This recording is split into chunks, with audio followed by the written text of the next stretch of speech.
10 seconds, 5 seconds. Mr. Deputy Chairman, sir, this discussion has come at an appropriate time when people in this country are very much concerned about the future of the press, its structure and its freedom, and therefore I welcome this opportunity to say a few words. I think that there is a good deal of misunderstanding, rivalry, and tension between the parliament and the press, and this misunderstanding exists on both sides of the house. The usual attitude among the politicians is that if a newspaper supports their party, then it is independent, and if it criticizes their party, then it is the mouthpiece of the monopolists. Well, sir, it is not as simple as that. We all know that many parties, when they have been in power, for instance, the DMK, the CPM, all these parties have harassed newspapers when they have been in power. Sir, this is not a situation that is new to India. It exists in all democratic countries. To some extent, it is inevitable, and we have to learn to live with it. The tension and the rivalry arise mostly because some of the functions of the press and the parliament overlap, also because the two institutions to a great extent depend on each other, and this results in a certain amount of resentment. There is also the fact that the press has a function to be a critic of the government, a watchdog of the government, as well as of the political parties, and this is often misunderstood as hostility. But in our situation today, where we are still building a democracy, where democratic institutions have to be built up and sustained, and where our freedom has to be maintained, I think it is essential to create rather more cooperation and understanding between the press and the parliament.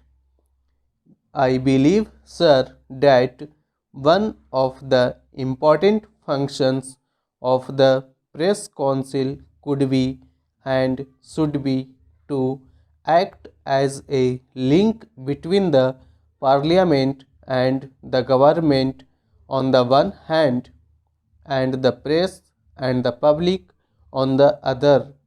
I feel that some of the misunderstandings that have developed since independence between the press and the government are due to certain historical reasons. Before independence, the national newspapers existed for the national movement. There was no conflict between the two. The proprietors, the editors, and the leaders of our national movement were united for the single aim of removing the British government.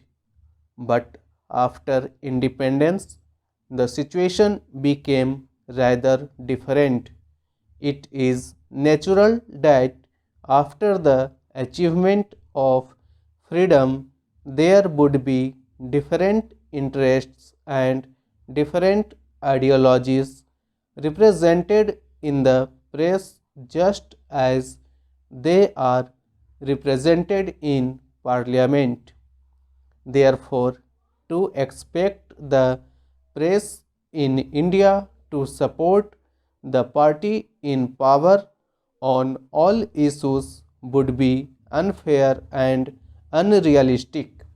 Sir, one of the complaints against the press coming from the government after the last general elections was that it did not reflect the will and the aspirations of the people, and that it has represented the monopoly interests.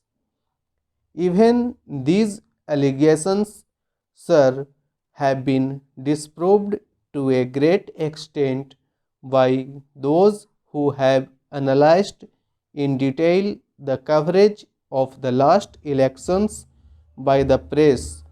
The fact is that a kind of distrust of the press has grown in the ruling party and in government circles, and their feeling is that our major newspapers do not support the basic policies of the government and that they are overcritical.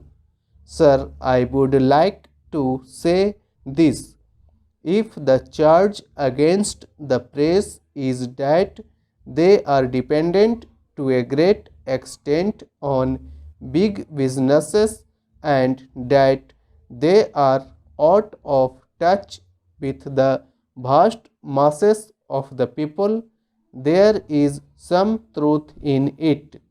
But cannot it be said about many of our political parties? Cannot be say that the Congress party has links with big business? Who can deny that many of our parties often lack a touch with the masses? So, sir, the press on the whole reflects what happens around it, and its situation is very similar to that of most of our political parties and of our political system. Sir, most journalists in this country would admit that there are many faults with the press today. One of the major faults which the members of the press have themselves repeatedly pointed out is that they are not in touch with the large rural areas in the country, and they tend to cater largely to urban middle classes. But the situation can ultimately be remedied only when we have higher literacy and education and development of rural areas.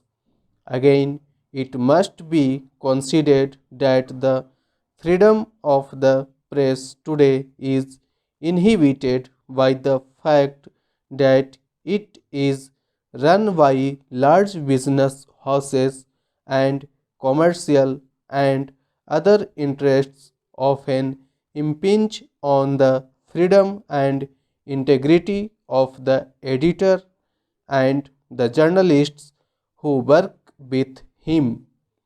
So, we all agree that freedom of the press should be strengthened. The government, the journalists, and the public are all agreed on this.